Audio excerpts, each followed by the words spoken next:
So welcome to the 2024 Unstoppable Growth Conference, LightYear Docs, LightYear Training Group, LightYear Group.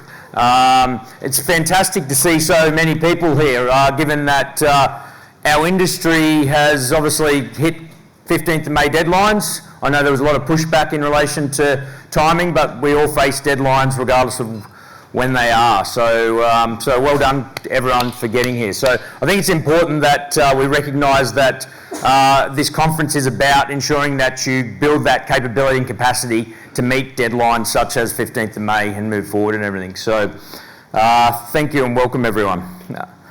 I just wanted to acknowledge, I'm not going to read the full slide because I actually can't pronounce the names in it. So I'm just going to acknowledge the traditional custodians of the various lands on which we gather today. So I'm more than happy if someone would like to pronounce it for me. I was going to get Ben to do it, but that's, so if we can all just acknowledge that. So Unstoppable Growth. Where did we come up with a name for this? Ben, Grant and myself spent a fair bit of time tossing around different ideas. Last year, how many events and conferences did we go to, Ben?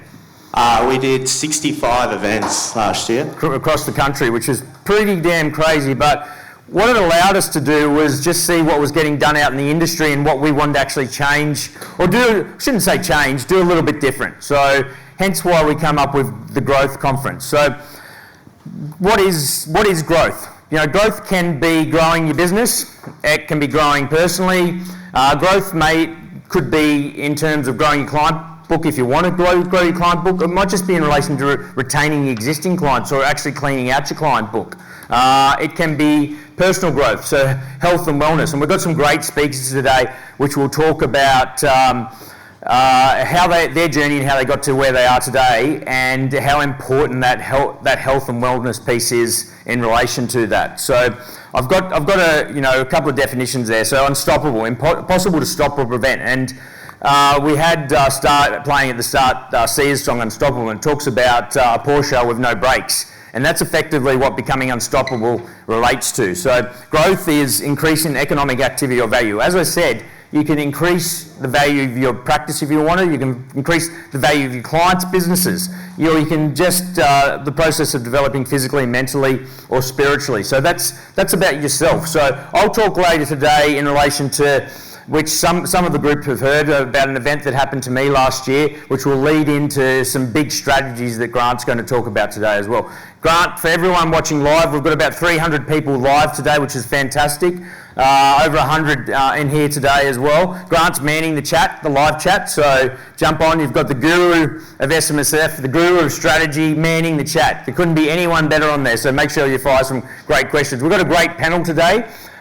We're kicking off with keynote with Simon Beard, co-founder of Culture Kings, is up the back, and then a great panel with Mark Boris, Simon and Emil Jurasic. So that panel alone, I think net worth value well in excess of $1 billion. So make sure, this growth conference is all about you all learning. So make sure you're armed and ready for the Q&A. I'll be firing some great questions across to the panel, but it's really important that you actually take from it and get what you can grow in relation to that. So I cannot wait for that. So Unstoppable. So I talked about at the SAPEPA conference, I think in Fiji, our first ever international conference, about someone that I do a lot of reading about. It's Tim Grover. So Tim Grover, for those who don't know, is the performance coach for Michael Jordan and the late Black Mamba. So Kobe Bryant, you can see I love my sneakers. I know Simon's standing up the back, he loves his sneakers collection. He's got a beautiful collection in his house, obviously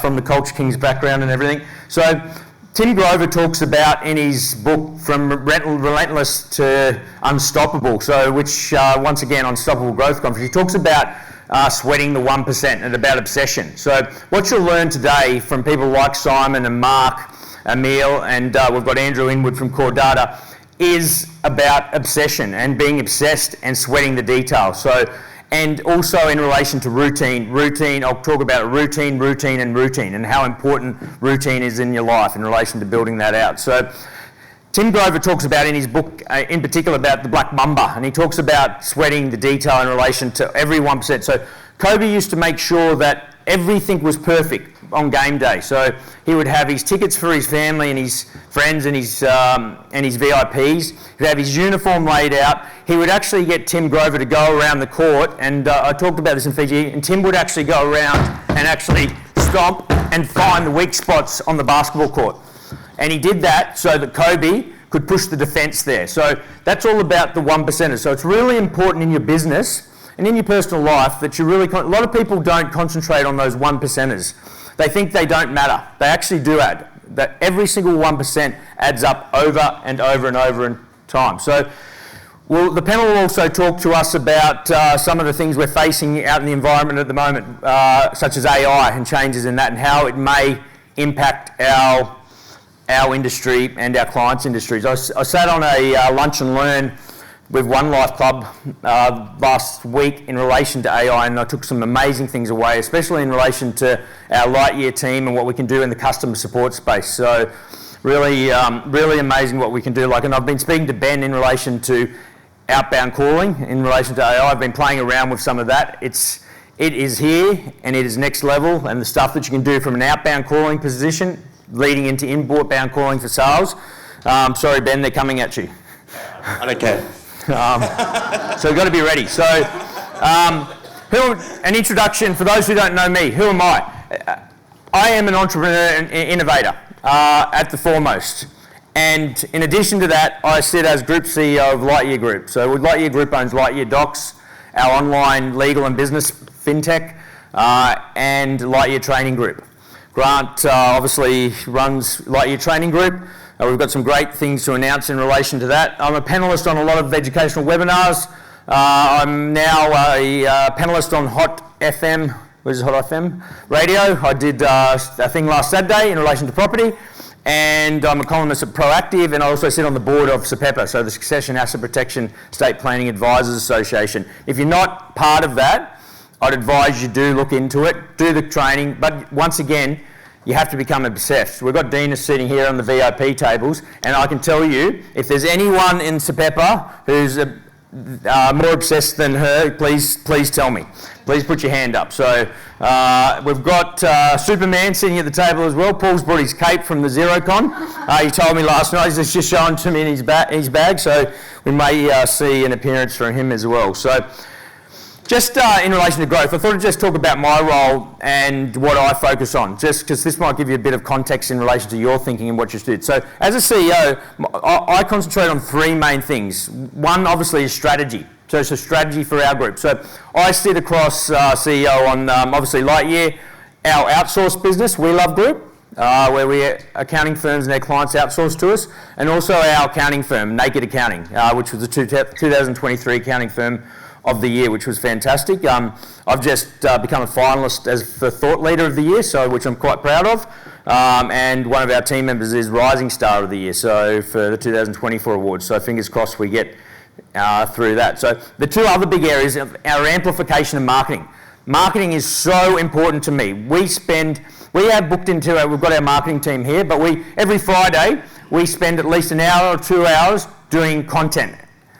Simon will talk about the importance of that a bit later, and the creative side of things. It's, we do it for a number of reasons in relation to growth. We do it for growth because we're in a big growth pattern at the moment. That's what our focus is and our strategy. But we do it so to grow our client base, but also for retention and for brand, and also to put trust and capability out in relation to the market for us. The third thing that I do is relationships, people.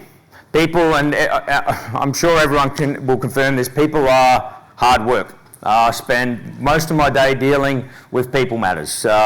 People coming in and out of my office, how we get the team functioning and get them at the highest level possible. So Rod helps with the hard parts of the people issues a lot more than I do, so which is fantastic. So, but they're the three things. So whether you're a sole practice or you're a mid-sized firm, start thinking about those things and how you can free up your time as a leader to actually focus on those. So just before I bring Ben on stage, just a little bit of an update in relation to LightYear Docs World. Announcing at this conference, we have just rebranded from LightYear Docs to LYD. So you'll see all our handles have changed, our website will change. There's a couple of reasons around that. Obviously, our name has grown quite significantly in the market. So we're sort of, I guess we're doing a bit of the KFC, Kentucky Fried Chicken to KFC, but we did find when we were at a lot of the expos, there's actually a LightYear AP out in the marketplace, and there was a lot of confusion on the booth when they were doing talks at AB Expo and everything, and people coming up asking if we do AP, and they wanted to actually find out more about our legal documents and everything. So we're about to go into NZ, which is fantastic. We're in the process of setting up an external document review committee, which I've spoken to a few people about. There's a lot more exciting things coming to the table as well, which we're doing. Grant's doing a lot of stuff around AI. I'm doing a lot of in that space as well. LightYear Training Group, we've got a number of new trainers coming. We've got a whole tax area. Obviously, if you go onto our LightYear Training Groups, it's very set up like Netflix or the Disney channels. So you've got AI Academy, SMSF Academy, we've got Tax Academy, we've got an SMSF Auditor Academy coming. We've got 10 modules of that have just been completed, about to roll out, and a lot more trainers that we're bringing to the table. So exciting times for LightYear. I just want to welcome everyone to the conference. Make sure you learn, make sure you ask questions. We're going to be doing a lot of Q&A. There's going to be a lot of interaction. You'll notice on the back of your lanyards, there's actually some boxes. So this is all about the amplification and marketing strategy that I talked about, and my focus on that and Ben's focus. Rather than going around and getting stamps from the sponsors, what we want from you is to actually go through and complete all of these, and it's actually about creation and content and getting it out there. So whoever creates the most content and tags, shares, does videos with Ben, does videos with myself. We'll have a podcast studio set up shortly where we're going to be doing a few different interviews and everything. And we're going to have some great prizes. I think we've got a couple of $500 gift cards to give away. So at the end of the day, on Wednesday, we'll give those out. So make sure you get in and start sharing. Ben? The next one? Yep. Okay. All right. Can all the sponsors just come up on each side for me? If you don't know me, I've been in the industry for working with accountants for the last 20 years. Put your hand up if you've spoken to me on the phone before. Too many times. Okay, all right, I've done my job. I've got to do a little bit more. But that's what I do. I've been in this industry for a very long time. I'm very passionate about it. But if the sponsors come up each side, please, come up on stage. If you're looking at distribution is absolute key for your growth strategy. If you look on both sides here, 150,000 emails went out for this event, right? That probably got about 20% of our tickets.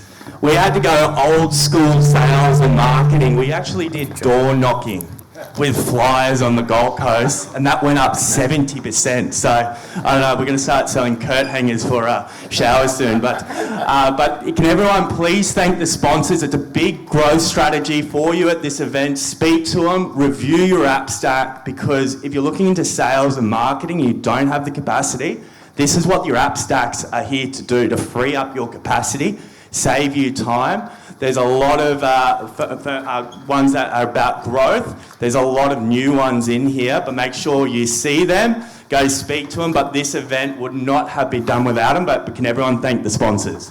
Thank you, guys. All right, now you can go. That's a lot of people on the stage. Have you got the clicker? Yep. Yeah. Another big part as well, the prize, you're going to get a $2,500 mentor package. So it's the first ones that post during the event, utilise the hashtag LYD24. But I don't know what the video, it just says video with Ben. Let's talk about what type of video. It looks a little weird. I looked at it and go, that's not right.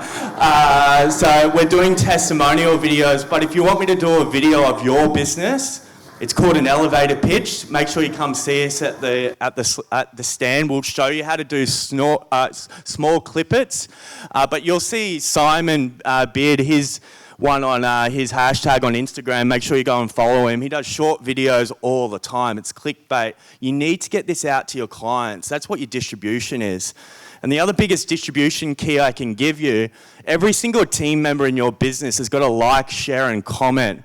right? And it's all about team buy-in.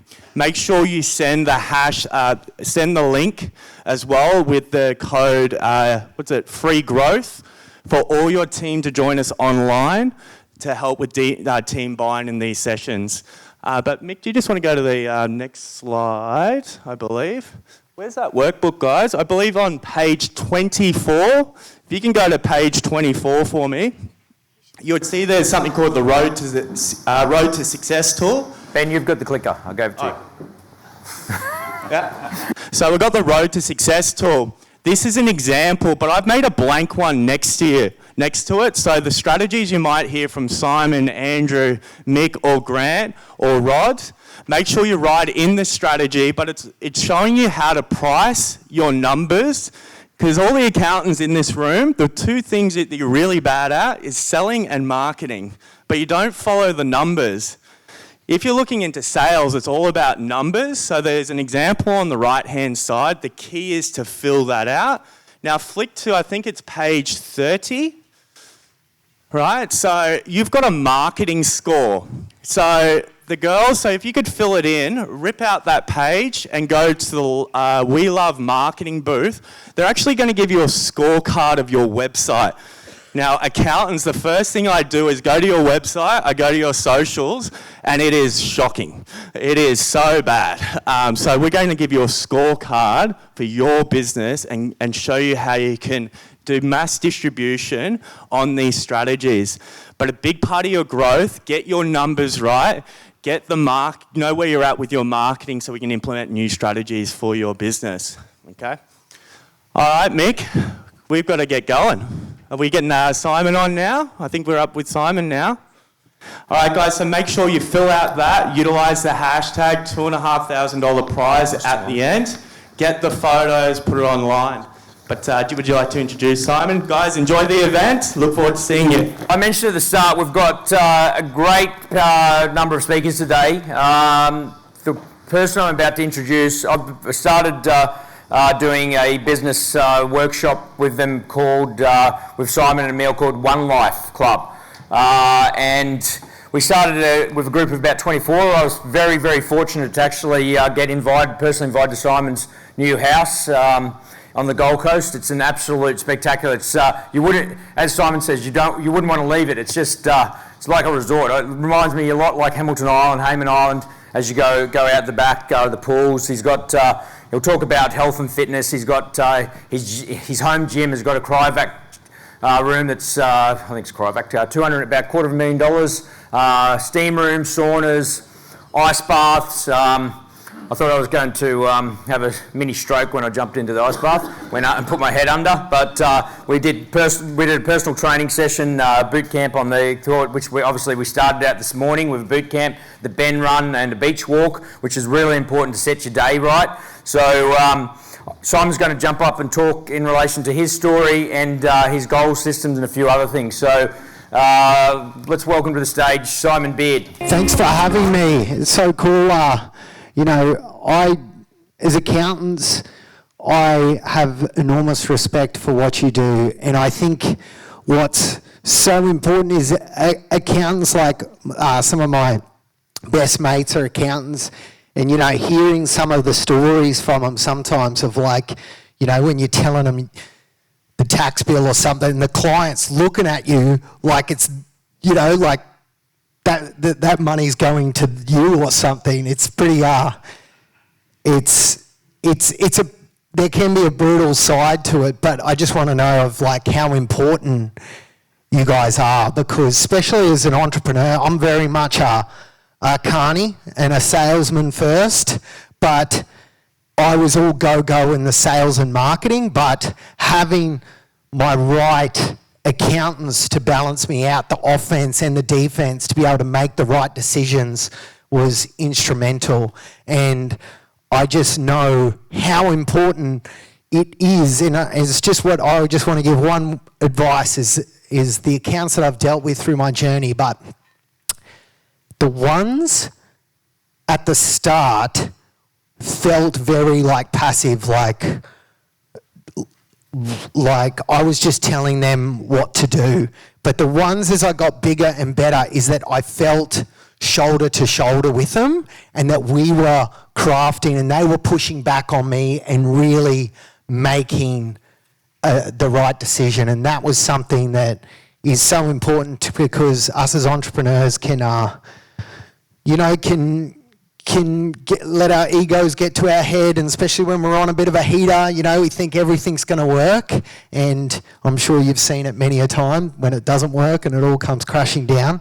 But how vital you are, because you can save those in that right situations if you can, really challenge and make the right decision. And it's just so vital, and I'm very thankful for the accountants that I've had in my journey. But just to explain it, I'm going to shoot you through my goal system, because I was thinking, well, yes, I can, teach about sales and marketing and all sort of stuff, but I think you'll get a lot more value from this today, because it's a pretty unique system that I came up, and the discipline of how I did it, and how there's an art and science to it. But just to give you a bit of background, I was at the Carrara markets on the Gold Coast in 2008, paying $30 a day rent for a store. And then in 2021, on the list of Australia's richest people in top 250, I sold half of the company for $300 million. The other half we rolled in the IPO. 21, great timing for e-commerce. And there we were on the rich list. And I just want to tell you, is we did this without any loans, without any investors. We bootstrapped the whole way. A lot of people, accountants might even think in retail, how the hell do you do that? But it is possible with the discipline, the doubling down. We were able to achieve that. And I want to market, because way back, even before then, when I was still at the markets, I'd always been a huge goal setter. I remember when I was 15, I set this goal.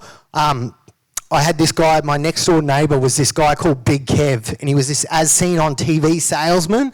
And I did a business assignment with him, and I interviewed him. I walked away from that interview, and I'm like, oh my God, when I grow up, I want to be like that. And I set a goal. I want to be an entrepreneur from day one. I never want to work a job. I never want to work for anyone my whole life. And I set that goal in grade 10. As I finished school, I imported some stuff from Alibaba and started at the markets, and started right then, and still to this day haven't worked a job. But just like that goal, there was many goals along the way. Even in 2004, I still got the bit of paper at home. I posted it on my Instagram. But my goal was, by my age now 40, I wanted to have $40 million outside of the business, because I always thought it would be so cool. I met someone and I was like, fuck, that would be cool to have it outside of the business where you're not worried about it. You have this passive income, even if you're getting 10% a year, 4 mil, 5 mil a year, 100 grand a week, that's like the dream. And I always set this goal then, and it was actually, 10x that. But what was really important is that I set these goals this whole time, and it was crazy. As much as some people will look at that and think, how did you do that? It's like, well, it was a goal, just like lots of things. And I used to actually read this list when I was a kid. It used to be BRW, and remember that? I used to always flick through it every year, and especially the under 41, which was crazy. So it was so cool to finally see that one day, and I had to convince my wife never wanted to take a photo for this. She's like, no, people are going to kidnap our kids or something. I'm like, no, come on. Like, it was always a dream for me, so we did that. But I just want to, so my goal system here, I'm just going to smash you through it, but I did this religiously for 15 plus years. Every single Sunday night, I would set myself up for the week. This was how I did it, and I think this is so important, is that when I look back, and it's one of the biggest things, like, this is why I wanted, because when I've done all my sort of review of what worked, I'm like, the things that I'm going to teach my kids, like this is one. I'm going to stamp it in. I'm going to hold them there on the Sunday night until they friggin' do it every week, until it becomes that muscle that they can't go without. But just like anything in life, I'm a huge believer in there's an art and a science in it. I talk a lot about this in retail, in the marketing, and just like there's always a little bit of polarity pulling these apart, and you would definitely see this in your guys' role, like say you're more the data or the science side versus the creative side, they sort of can pull apart at some point. If you're more certain about the data, you go to that as your North Star. Other people more creative go to that, and there's that polarity, but I'm always a big one in that polarity is a good sign. When you pull it together, that's the magic. And this is where my goal system. But so on a Sunday night, just so the first sort of thing, I spent like over $1 million on personal development. I'm like a huge junkie of trying to learn stuff. And, so much personal development comes back to the emotional state. In the right emotional state, you'll make stuff happen. In a low energy state, everything's in the too hard basket. So on a Sunday night, before it, I would know every Sunday it would be this thing, at 8 o'clock, kids go to bed or whatever. I would tell my wife, when I go to do my plan, you can't interrupt me, you can't do my thing. I stay there until it's done.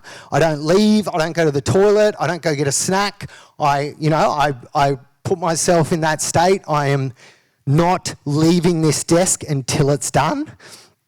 And I would shift my state, right? I'd either like listen to the music or hit a cold plunge, or if I didn't feel I was quite in that high energy state to make it happen. But before I would go in there into my office, I would do that and I would shut the door.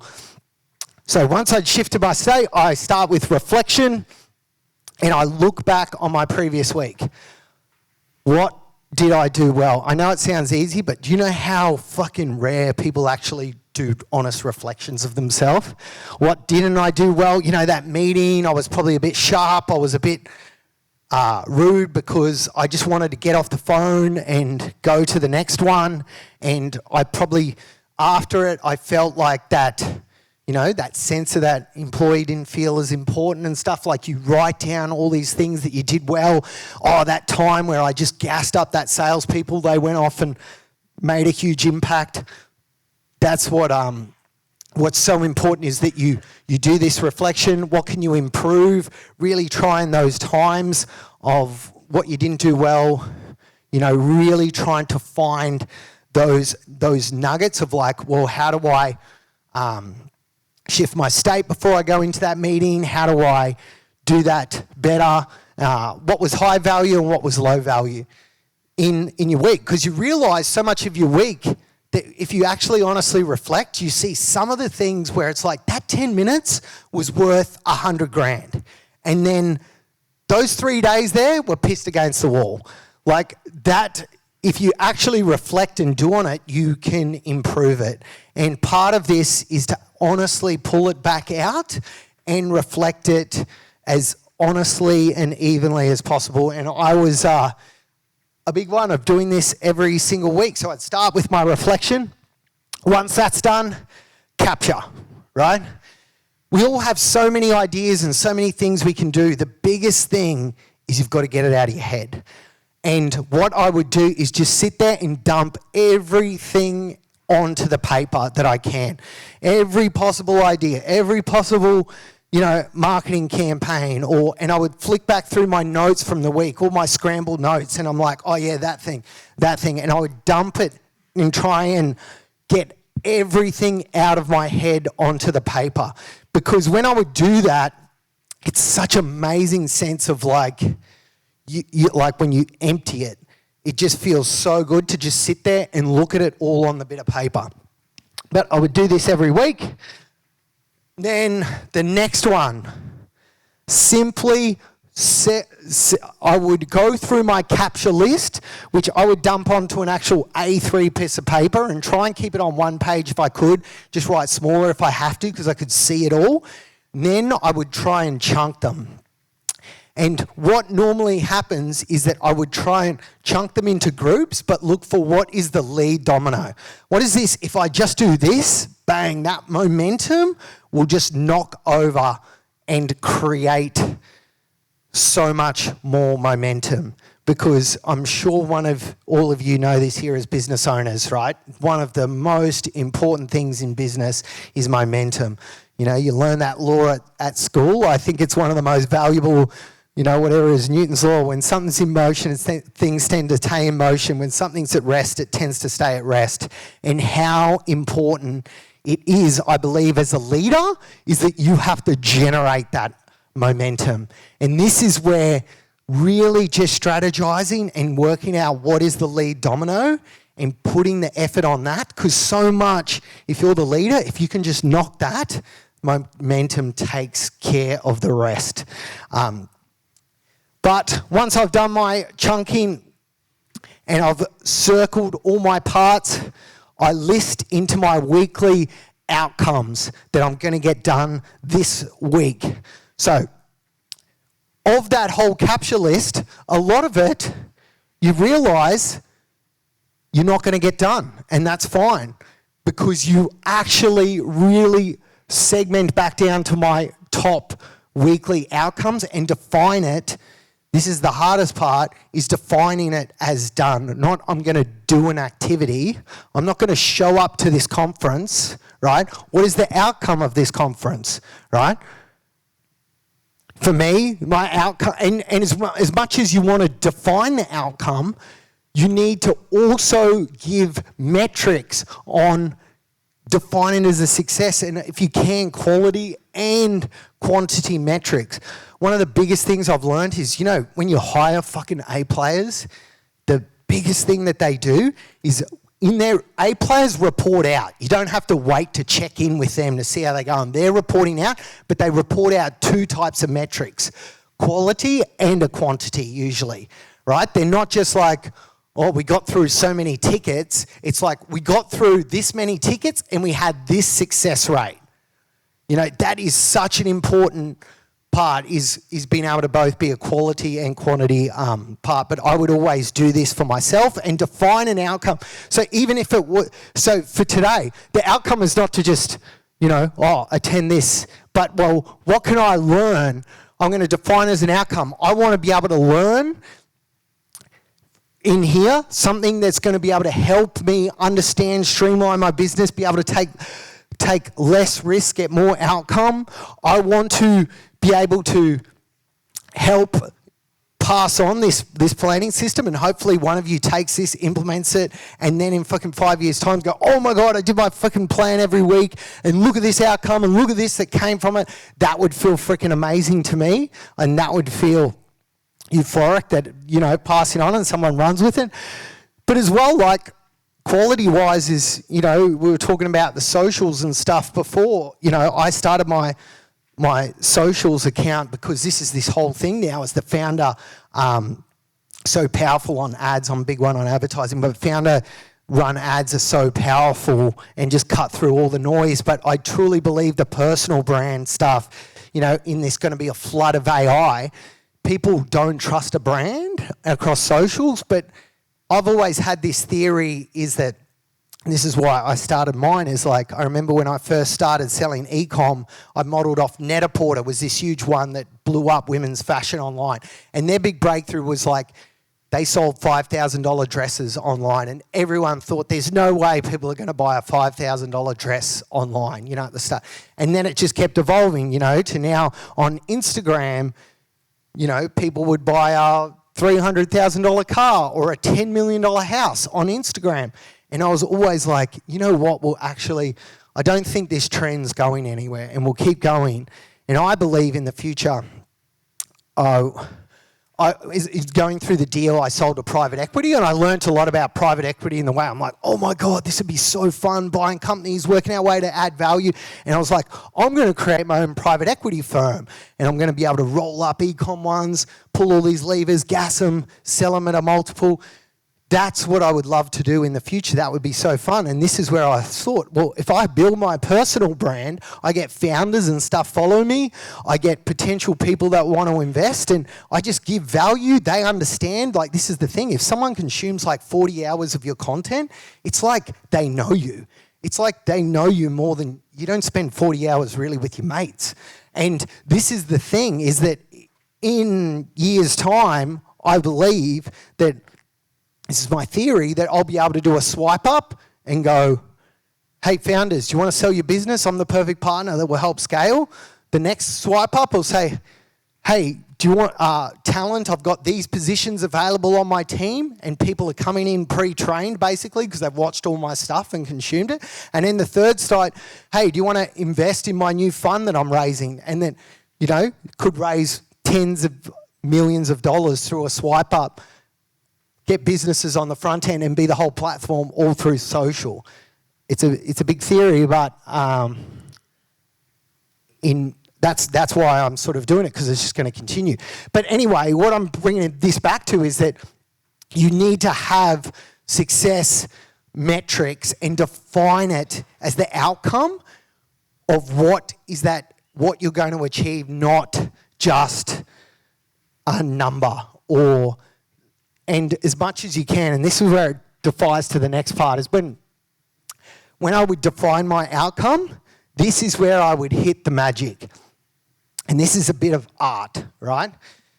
Which some accountants, you might be, but I'm like, stay with me here, because what I learnt, you know, at the markets, I was able to build is that I learnt that people weren't buying a product, they were buying a feeling and a state and emotion.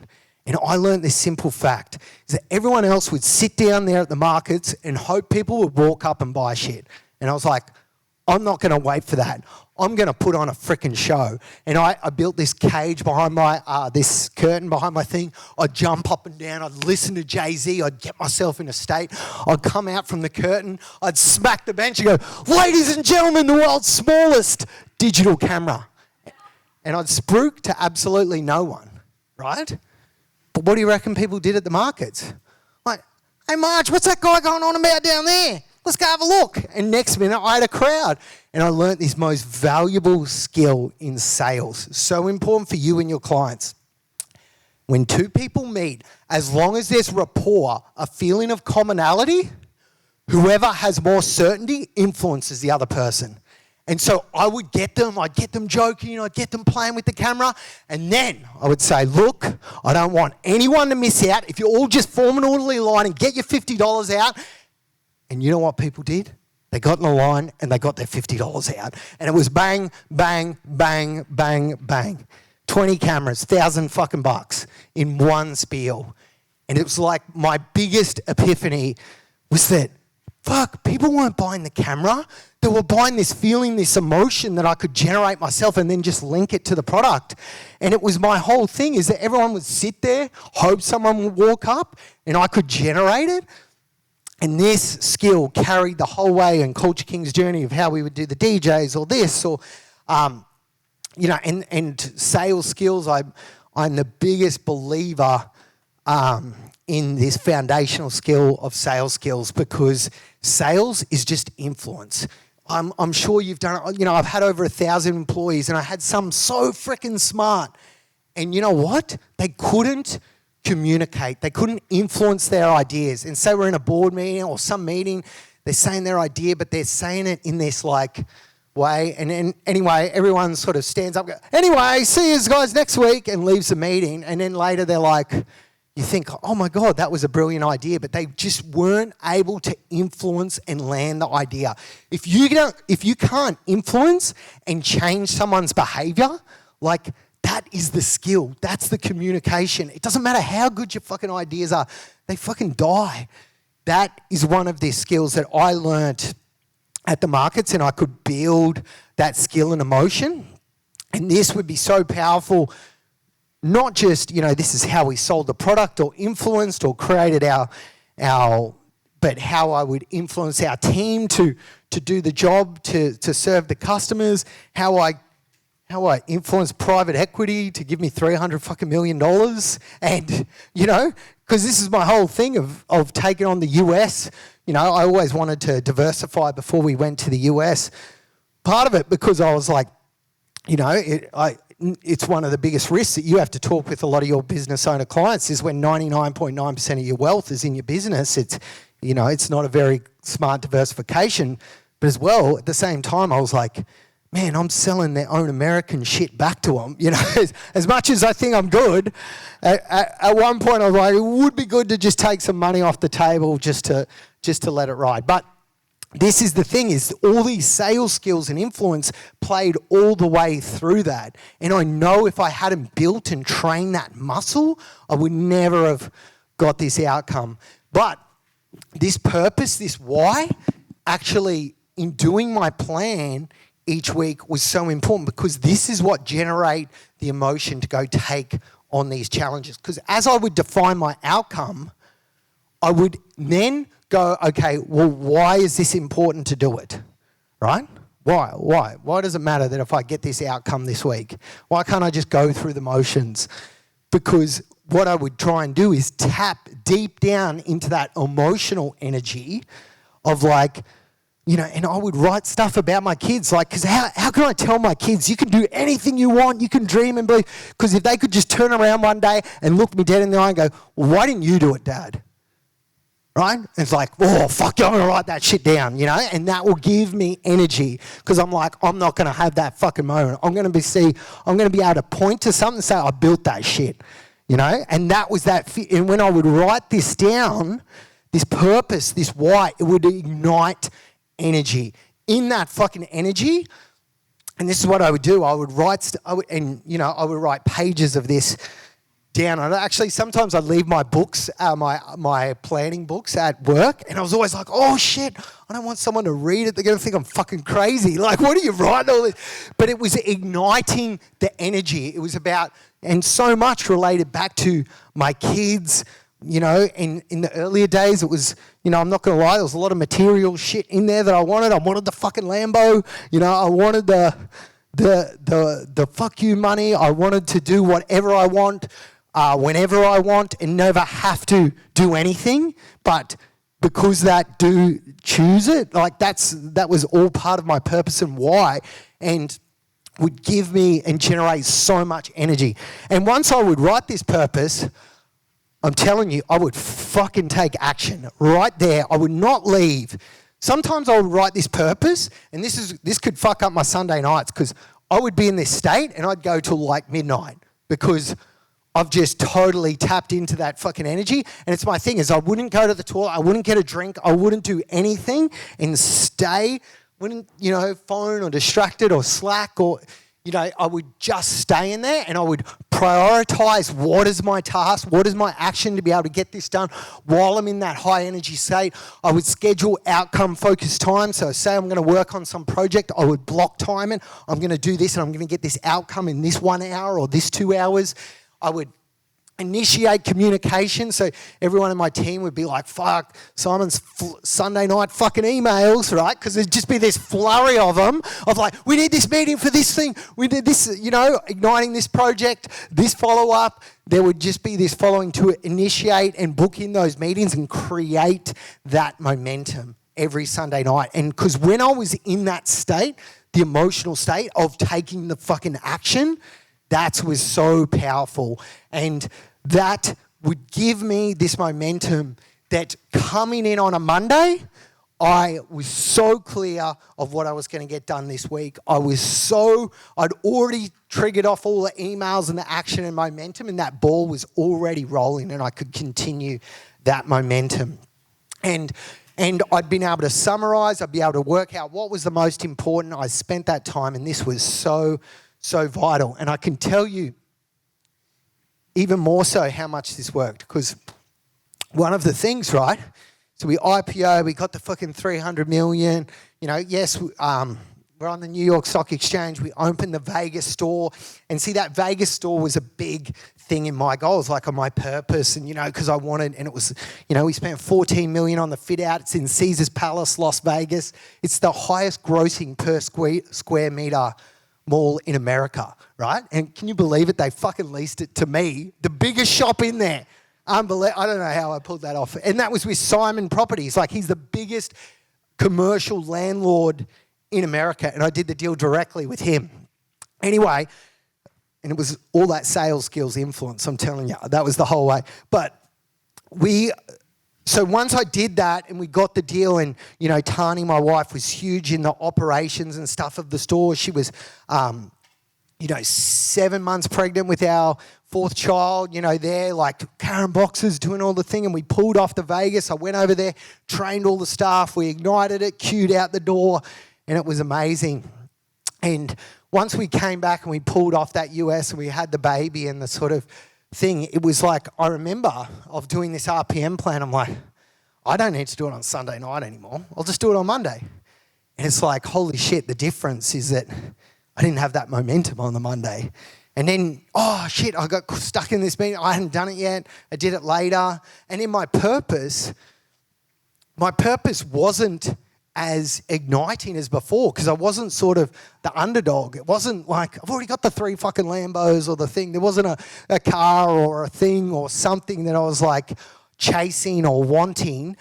And my purpose really started to lack that energy and momentum. And, you know, for us, and this is when we decided to, it was like, you know, public company life. I'm sure, especially that US one, you know, like, I still am a carny at heart, and it's like that SOX compliance and shit would just drive me fucking nuts. You know, we're used to having 100% control and doing whatever the hell we wanted to do and making decisions quickly and fast. And it's like, once you're part of this public company and stuff, it was killer for me. And it is something too that is important for any entrepreneur to understand, is when you sell a majority of your company, you're no longer an entrepreneur, you're an employee. And I remember when I fucking heard that, I was like, oh, my whole goal was to never work a job in my whole life. And it was like, oh, can I give you back my salary? I don't want it. It's like, you know, give it to charity. I don't want it. Here's what and so I stepped out of the day-to-day, and that's where I get to do more stuff. And I love helping, and especially younger entrepreneurs, because I know that lonely journey. I know the mistakes they make. They get the ego barrier, you know, they get themselves around just employees around them that are all yes men, and they think, you know, they think they're going to make no mistake, and then booyah, it can all come crashing down. I love to give back and help those entrepreneurs, and I want to see a lot more, you know, be able to get to that exit point and diversify and get that FU money off the table, because I always say this, as much as growing this business, there's this thing as being an entrepreneur, is that pressure never quite releases.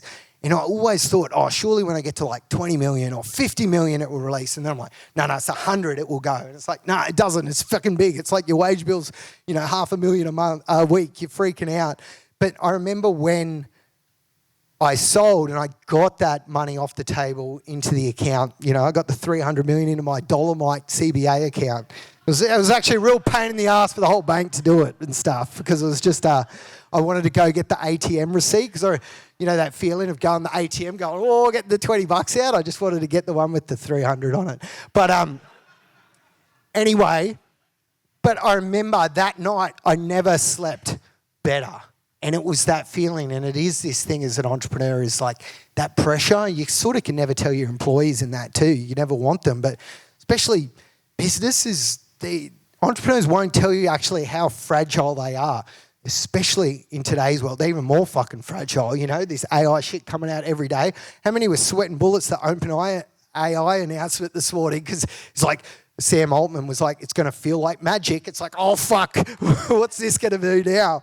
But this is the scary thing of being in the business. But to be able to do it and get to a point, diversify, and I love to help other entrepreneurs get to that point and help grow and scale. And I still love selling and scaling and business, and it makes me, you know, I do it for fun. I do this for fun because I love it.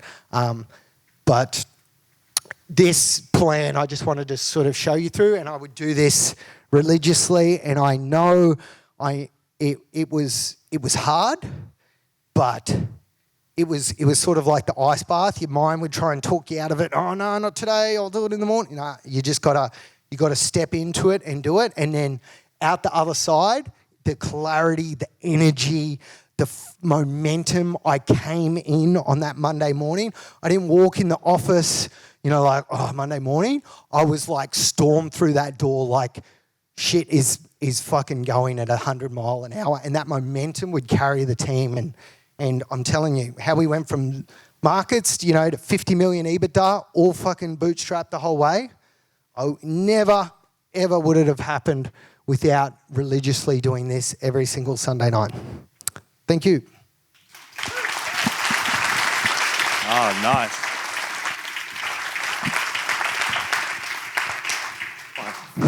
Oh, we doing Q&A? Yeah. Or? Yeah, we'll do some Q&A. How good was that?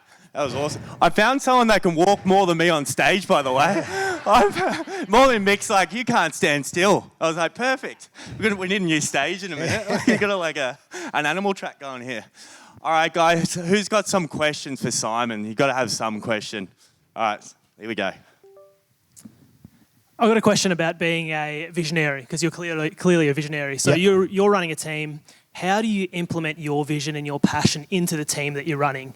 And when you're starting to grow and scale, you might have a team that's maybe not, or maybe more conservative than you are. How do you balance pushing what you want to do and getting them to buy into that to grow?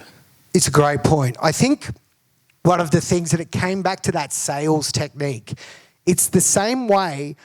You can't influence first unless you've got rapport. You have to have that feeling of connection first, because there's no point, if I'm coming in like, we're going to do this and we're going to take over the world. There always had to be, and from that sales technique at the markets is always like getting that rapport and that connection first, and then slowly increasing the certainty. So how I would do it with my vision too is I would onboard every staff personally. I would practice, I'd have these whole slideshows and do it and explain our purpose and our vision and our mission. I would tell all these stories from Tani and myself, our core principles. We'd have all these ones like scared money, don't make no money. I'd tell this story of my wife that we had this Schoolies slippers business, which was this Schoolies merchandise, and she got fired from Zups and she just started helping me, and then she put in her whole $1,000. She only had $1,200 in an account. She put the whole $1,000 for me to buy more stock for Schoolies slippers, and it was I always say it's the definition of scared money, don't make no money, was Tani's throwdown at this point. But anyway, my onboarding would have these stories and this emotion that I could connect to us and to the vision, but it would start with that. I would always try and have the connection first and then paint the vision. But I do think this is that some people don't paint a big enough vision. Don't be scared to paint, because people want to be a part of something bigger than themselves. And I would say this, I'm like, we're going to put freaking Australia on the map for streetwear, right? We are going to freaking sell the Americans their own fucking shit back to them better than them. Right? I was saying this 10 years ago, right? And I'm sure a lot of people was like, oh yeah, whatever. It's like, but we were shipping $1 million a week from Australia to America, like them paying $25 shipping. We've proven out the model before. That's how we got the valuation and everything. But point the vision, and I think it's so important that it should scare you a little bit even in saying it. But I would definitely, I would recommend when you onboard new team to personally do it. As I got more and more numbers, I would do them in group sessions, but I'd bring them all in the boardroom and say I'd do them once a month or something, and all the new starters that month, and they'd come in, and it would be about a 2-hour talk, which I'd done it so many times. It was like, it was like, still people today hit me up about that, of like, oh my God, you're onboarding. Like I'd never started a company and started, and so many actual staff came to me from bigger companies like, how do you drive such discretionary effort, right? Discretionary effort is any effort above what's the minimum amount to get fired. I believe most people in most jobs do what's the minimum amount to not get fired. Because, some people would come and like, oh my God, I can't go home because everyone's supposed to finish at 4:30, 8 o'clock, and everyone's still in the office working. And no one was getting overtime. It was because they were connected on the mission, on the vision. They weren't playing table tennis or something, stuffing around. They were at their desk focused on the flow, on the result, on the outcome they were going to create.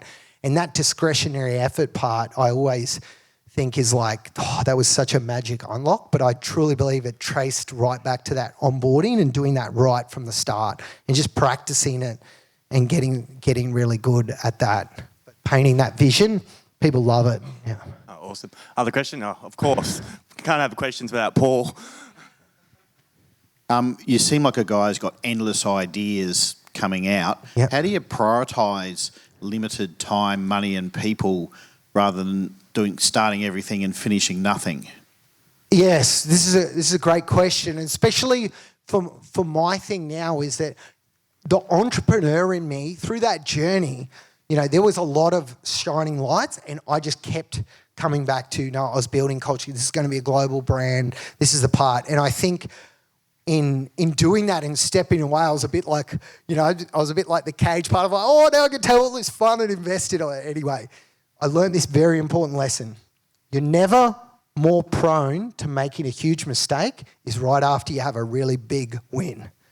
And anyway, I pissed a bit of money on some investments, but it was tiny in the scheme of things. But it was this thing of now of how I align to it. And for me, it's not so much about, how much money or stuff. It's more the fun side of being, and I believe happiness is this. It's being challenged, yet on top of things. It's this fine little balance where you've got to be challenged. And that's why the thing is, yeah, but this little $10 or $20 million business, it's not like that's where I've invested in it. I just don't even look at it because it's not as exciting or thing. But then I want to have the challenge and that but on top of things. And this is the hardest part, is to find this balance now. I haven't mastered it yet.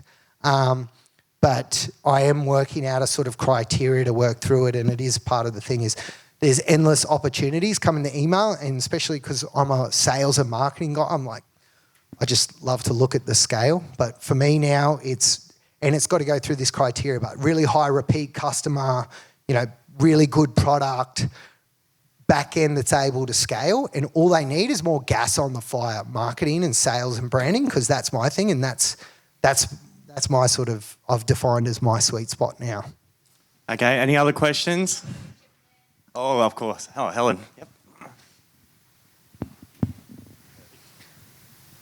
Okay, so this is more of a personal question.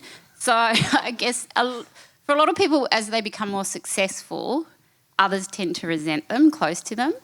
So throughout your journey, do you still have the same circle of friends that you had before you became so successful, and family-wise, did you feel that resentment throughout?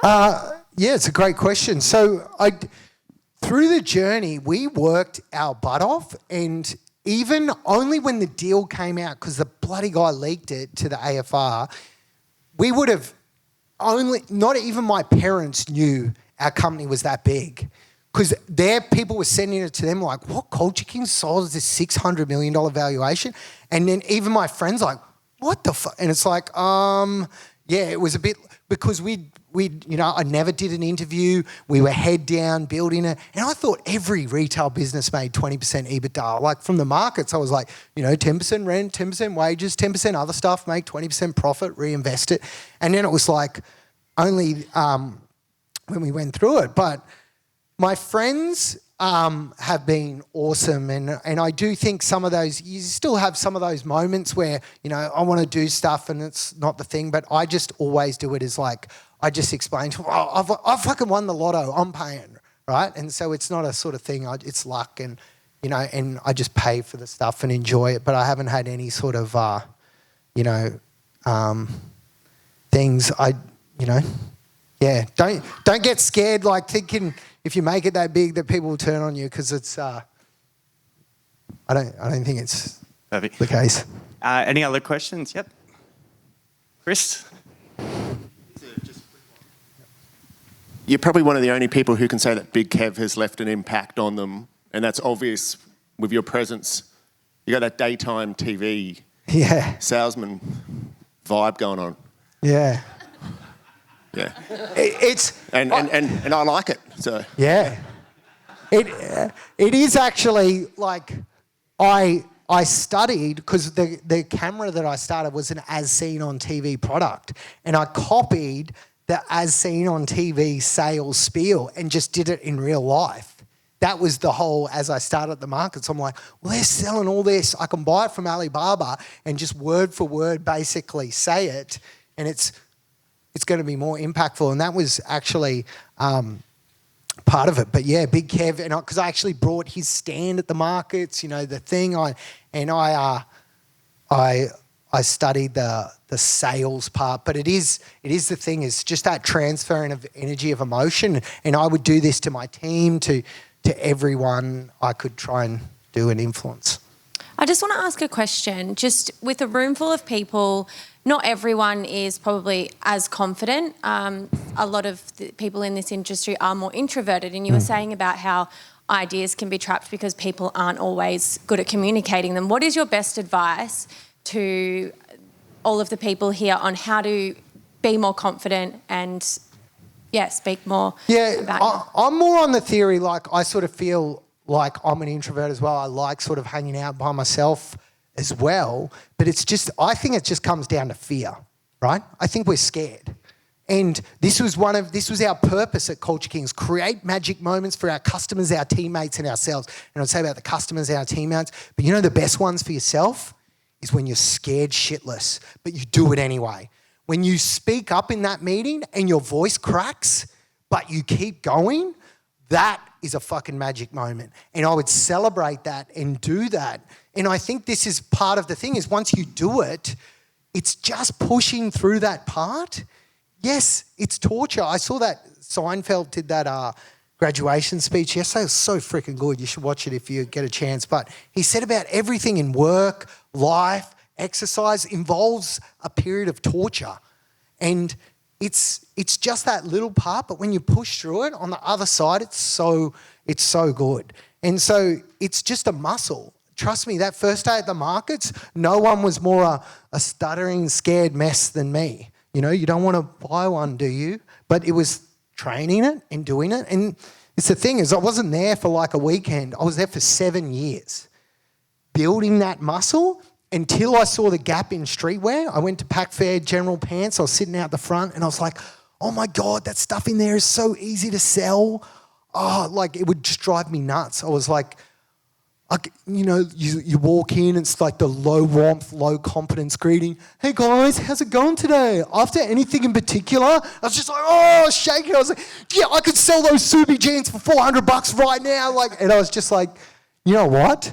I built this belief, this certainty in myself that I could connect the emotion. I love streetwear. I was like the biggest customer buying stuff from America for myself. And I was like, fuck it, I'm just going to start importing it next to me at the markets and start selling it. And that's how it started. But it was the belief and certainty, because I'd trained that muscle for 7 years how to sell. And I built it to a level where I feel like I could just get that bottle of water and sell it for $50 with that level of certainty that I could, the muscle gave me the confidence and the belief to be able to do it. And you just got to put in the reps. It's that simple. Okay, we'll do this. Simon, stay here. So you know the room, right? There's 2 questions on this one. Who likes selling? Put your hand up. Ooh, we've got a room full of sellers today. Normally it's not like that. But let's say for accountants, how do you reckon they should run a sale, before they go see a client? So I would do, before I pick up the phone, I'll have 5 questions I ask them. But let's say from an accountant's point of view, what should they prep before their meetings? It's a great question. I sort of feel you need some, in selling, you need to create the frame to be able to deliver the content. So many people try and deliver content, but you've got to create the frame first. This is called, in sales, it's called a pre-frame, right? And I first learnt this from actually a car salesman with my dad, because my dad was at this thing and he saw this Porsche, right? And he was like, this guy was taking us for a test drive.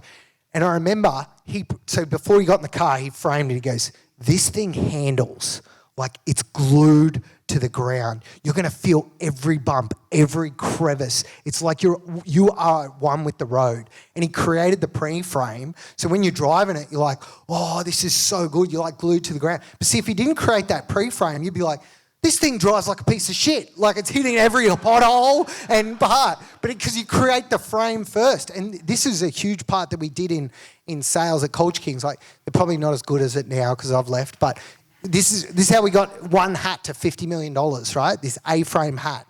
Is that because before someone would try it on, the staff should intercept, say, so someone's looking at the hats, right, like this. You match and mirror. People who like themselves or who they like to be. So arms crossed, make the thing, try and match their energy. And be like, we have the biggest hat range in the world. We create more customs for New Era than anyone on the planet. Like, have you tried one of these New Era A-frames? This is going to fit you so well. This is the best fitting hat. So I've already created the frame. It's because someone like, oh, I don't fit hats, I don't wear it. And you go, you wait till you try on this hat. This is going to be the best fitting hat you've ever tried in your life. You walk them around to the mirror, bang, as they try it on, you link the compliment because you created the frame. This is the best fitting. And it's like, oh my God, the hats do suit me. Bang, you sell them 4. And it's like, the thing is though, because you created the frame first, but this is the problem. If they just picked up the hat themselves, we always have a negative bias. People, they would have tried it on and gone, oh, it doesn't suit me, right? And taking it straight off. This is the biggest problem, like when you're selling women's shit online, is they just bomb it all back, right? Because no one's there to link the compliment when they try it on, and they just, it doesn't suit, and they just, in returns are a killer in women's fashion anyway. Just to follow up from that, so we've got so many accounting firms here. Who runs a sales meeting every single week? So how important would this be, and what type of metrics would you recommend for accountants to run every week? So I suppose we'd be measuring it from awareness to consideration and conversion. One of the parts of, and I think that awareness part, it is still it's an absolute blue ocean right now to just be putting out that content online there's this, I'm sure you've all seen it, there's that chick in Sydney, the accountant that does it. She's putting out, and she's got like 26 staff now, and I know she says something there who just drive accountants nuts. She goes, so I'm a CPA with 6 years experience, like it's this big thing, but she's just blowing up on there and has 26, just because she's on TikTok and she knows how to do the viral trends. Like, this is why you can't claim a G-Wagon even though it's a thing, and stuff like that would get really, but if you just drive this awareness campaign of putting out that free bits of content, I know it's annoying, I know it's talking to the camera, I know it feels, but that is actually such a blue ocean right now. It can bring in the awareness, but then it's the conversion. When they come in, you've got to set the pre-frame. This is why we're the best. This is why we've been able to help businesses like yours scale, and these are the mistakes that I've seen of ones. This is, we're going to get you ahead as well. One of the biggest things you can sell off is fear. I know, but that's, entrepreneurs still have that fear, and you can be part of that safety net as well of it is the stats, how many go broke, etc. Yeah, and just the other side of it, I was talking to you outside about it. I've only got the opportunity to sell to 50,000 accounting firms in the country. All the accountants in the room, you're selling a commodity to 3.4 million companies in the country. Wow. So when I look at most accounting firms in the room, the average firm will have 600 businesses. So there's 2 sides of sales. So you got inside sales. Me and Mick talk about this all the time. What's the opportunity you've got inside with your current clients, all the strategy? So let's say you got 600 of those business owners, but only 400 of those have got estate plans. So why would you set up a business and not protect it? So look after those clients. And then how many leads are you getting in? But everyone put their hand up that they love doing sales, but you're not measuring it or managing it. So your biggest growth strategy should be doing those meetings, but looking inside sales versus outside sales. But seeing those numbers, 600 of those business clients, they don't email them, follow them up, look at the opportunities. Speak to Rod Peters, he's one of the best in the room at selling to the client base. You go into his office, it's the whole wall of opportunity. We spend, Simon was talking before about the whole customer experience. And Rod will agree with this as well, as we're quite top heavy in relation to, we call our admin team our client success team, but we're very big on the customer experience. And, it costs us a little bit in relation to having additional admin staff, but the feedback we get and the reviews is just next level. And we really put a lot of concentration on that's our real differentiator in relation to our accounting firm. We want that client engagement and customer experience to be so special every time that they deal with our firm. Perfect. Is there, Simon, you're okay for one more question? Yeah. Anyone got another question? Perfect. I got one over there.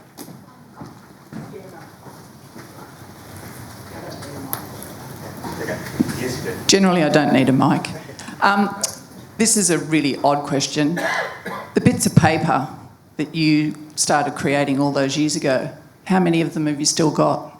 Oh yeah, I've got crates and boxes of them. Do you go through them? Yeah, I've flicked through them before. I was actually going to get my EA to take all the photos and scan them all in because, you can just do it. It reads the handwriting now. But yeah, it is great. And I had one story on there, like this ASAP Rocky one, but how it pulled it off, and it was millions of dollars. And there's so many of those where I can deliberately see, because I've created that as an outcome, and then I've taken like a stupid amount of action and pulled it off, but then how it's actually become, like, especially as you look back over time, of just how valuable it was. And you couldn't attribute it at the time. It was definitely long-term thinking that came from this, and because this was my weekly one, but then I would also run a 6-month and yearly goals, and then I had the 5 and 10 year ones as well. Yeah, okay. I will. One more, mate, if that's okay. It's been. I'm actually intrigued about your structure in terms of the support people you've got under you to make your life easier. How many meetings you're having with various people? You mentioned your EA, all of that type of stuff. Now or CK? Yeah. So, yeah, I would have a senior leadership team of like 6 people, but I think a unique thing that I did is, so I was on Facebook ads since 2010, and so I was very early on it and learnt it and understood it, and I was doing all the ads myself up to about 50 million. Then past that, I would train the buyers to it. But even to when I just left last year, I was still doing a morning stand-up where I'd bring the merch and marketing teams together and I'd go through the ad account of what's working. And I think this is, because especially as I've looked at other business, I'm like, this was the secret, because I was seeing the customer every day, and I'd actually run a daily P&L, which is freaking like, I thought everyone did that. And then I see some of these companies and I'm like talking to them, they have no idea if they're even profitable or not. It's like, what? Like I had this simple system where every day I would go through, if it's green, you scale, because I don't believe you have a marketing budget. If it's working, you just scale it. If it's yellow, new content, new idea. If it's red, you dial it back, you've gone too far. And it's just this daily feedback loop, and I sit with merchant marketing and I could explain, see why this video worked? Look at the click-through rate. Look at the hook rate, which is the first 3 seconds. See, that's where the hook, great work, Cedric. See, you did that cut, that was so good. This is what we're going to do. Hey, remember when you're doing the new footage for Lando Norris one, to make sure you tie that back. I would do this morning meeting, it was less than 10 minutes, stand up and doing it. And I think this was absolutely crucial, because in COVID, right, because I was doing this daily P&L, as soon as they did JobKeeper in April, we never got it, but holy shit, did our customers get it. And because I could see it straight away. I could see the uplift, and I was just like, what the hell is going on? And because everyone pulled out of spending on ads, it was the cheapest CPMs, like the cost was so cheap. And I increased my budget in April 2020 almost 4 times on the month before. But it was because I was doing it daily, I could gas it. And this was the sort of thing, is we were so much more closer to that numbers and could grow and scale. That was the sort of one. And I suppose I thought everyone did that, and only when I've looked at other e-commerce ones, and that's where a lot of them, where they can be turning over like 20 million bucks and they don't even know if they're profitable, and then it's this, and they've got all these Shopify fucking loans. Anyone that has e-commerce stuff, you've got to, they're getting so conned on that, they don't know what the interest rate is. So Shopify can, It's so clever. They have the capital markets and you can hit a loan in there and it says like, oh, we'll loan you like $1 million. But it says like 9%, but it's for 120 days, not annualised. So it's just, they're just, and they pull the payment every day. Anyway, there's so many when I've looked and I'm just like, it's a sort of house of cards in there. They're turning over this money. They have no idea if they're profitable. We always built that around profitability first. And I think that was always our North Star metric. And, you know, that was something that I did and how he drove the team. Yes, I would do all the management and one-on-ones with my senior leadership, but that 10 minutes a day also had the connect, and I was teaching everyone at the same time and celebrating those wins every day, and it was just so close to it. You know, and I never would have been able to pivot and move as quick without doing that. Well, everyone, please thank Simon Beard. That was amazing. Mate, thanks so much, mate. Appreciate it. Yeah, that was awesome. That was a great way to start the session off. Make sure you go follow Simon on Instagram. Remember to do the hashtag, take the photos. But he's taken his time out to do this for us today, but that was the best way to start.